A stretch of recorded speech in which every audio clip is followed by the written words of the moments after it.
Hi, I'm Trooper Smacka. Hi, I'm Trooper Wellman, Please stay tuned for a behind-the-scenes look at being a state trooper. and together we can make a difference.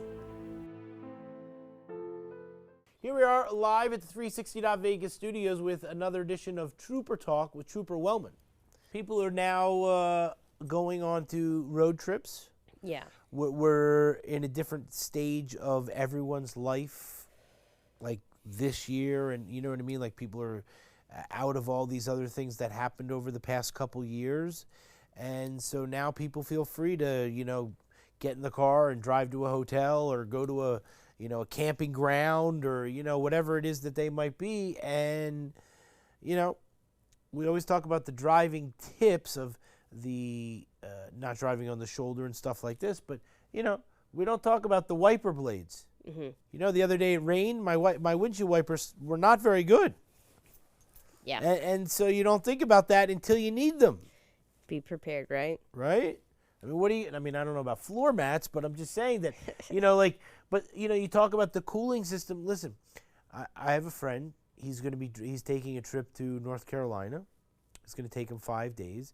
And so I said, well, where's your truck today? Because he was driving his wife's truck. And I said, well, where's your truck? And he goes, well, it's going in today for the oil change and the rotating of the tires and, and all this stuff so that when he drives, he's making sure that all the tires are good and all this type of stuff to be prepared. Absolutely. Yeah, that's super smart and responsible.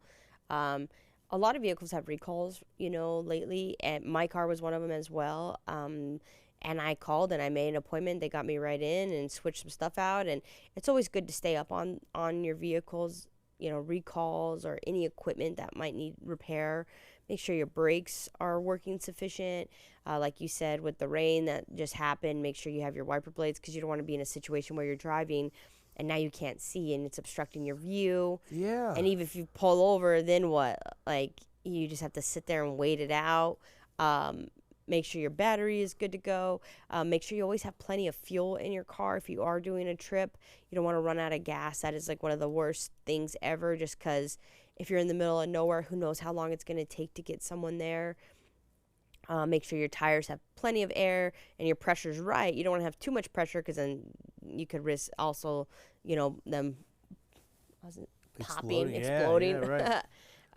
getting a flat tire. Exactly. And then make sure you have a charger in your vehicle so that way your phone can stay charged in case something happens and you need roadside or highway patrol, start an HP. Make sure you have water and snacks if you are doing a road trip, because if you do get stranded, again, it could take hours for a tow truck to get to you or, emergency personnel depending on where you're at. So it's always good to be prepared. And then one of the main ones I've seen throughout my career that always worries me is, let's say we have a road closure and people are just sitting stationary.